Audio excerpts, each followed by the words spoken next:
সূরা কাউসারের অসাধারণ 4টি ফজিলত রয়েছে। সূরা কাউসার যদিও ছোট্ট একটি সূরা, তবে এই সূরার ফজিলত কিন্তু অনেক বেশি। এটা পবিত্র কোরআনুল কারীমের 108 নম্বর সূরা। যদিও সবচেয়ে ছোট্ট সূরা হচ্ছে সূরাতুল কাউসার, তবে এর ফজিলত অনেক বেশি। নবীজি সাল্লাল্লাহু আলাইহি সাল্লাম যখন কঠিন পরিস্থিতির ভিতরে ছিলেন, যখন তার ছেলে সন্তান দুনিয়া থেকে বিদায় নিয়েছিল, তখন কাফেররা তাকে বারবার এমনভাবে কটূক্তি করেছিল, নবীজি সাল্লাল্লাহু আলাইহি সাল্লাম কষ্ট পেয়েছিলেন।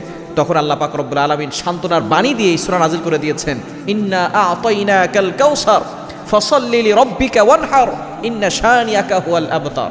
নবী হে, আমি আপনাকে হাউজে কাউসার দান করলাম।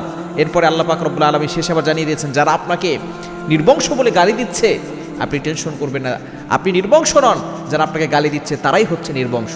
সুতরাং এই সূরা কাউসার ছোট্ট সূরা, আমরা সকলেই জানি, তবে এটার ফজিলত এতটা বেশি, যদি আপনি আমল করতে পারেন আল্লাহ পাক রব্বুল আলামিন আপনাকে 4টি পুরস্কার দিবেন। 4টি ফজিলত রয়েছে। নাম্বার 1, 1 নম্বর হচ্ছে, যে ঘরে সূরা কাউসারের তেলাওয়াত বেশি হয় ওই ঘরের সকল অভাব আল্লাহ পাক রব্বুল আলামিন দূর করে দেন।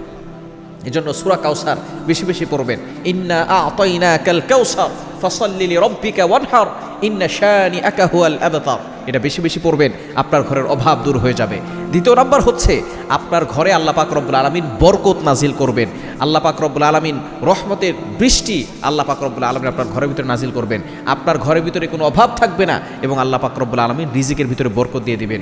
এবং 3 নাম্বার হচ্ছে, দুশ্মনের দুশ্মনী থেকে আল্লাহ পাকে হেফাজত করবেন। এই সূরা কাউসারের মাধ্যমে অনেকের দুশ্মন আছে, দুশ্মন ক্ষতি করতে চায়, ষড়যন্ত্র করে, বিভিন্নভাবে আপনাকে বিপদে ফেলতে চায়। আপনি যদি সূরা কাউসারের আমল করেন, দেখবেন আল্লাহ তাআলা আপনাকে দুশ্মনের দুশ্মনী থেকে হেফাজত করবে।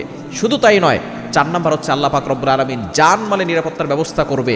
এমনকি কিয়ামতের ময়দানে আপনাকে হাউজে কাউসারের পানি আপনাকে পান করাবেন। এই জন্য অবশ্যই সূরা কাউসার আমল বেশি বেশি করবেন। কিভাবে করবেন?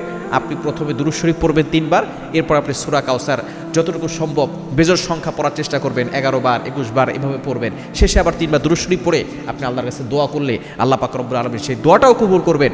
আপনার অভাব, আপনার বিপদ সব কিছু আল্লাহ তাআলা দূর করে দিবেন।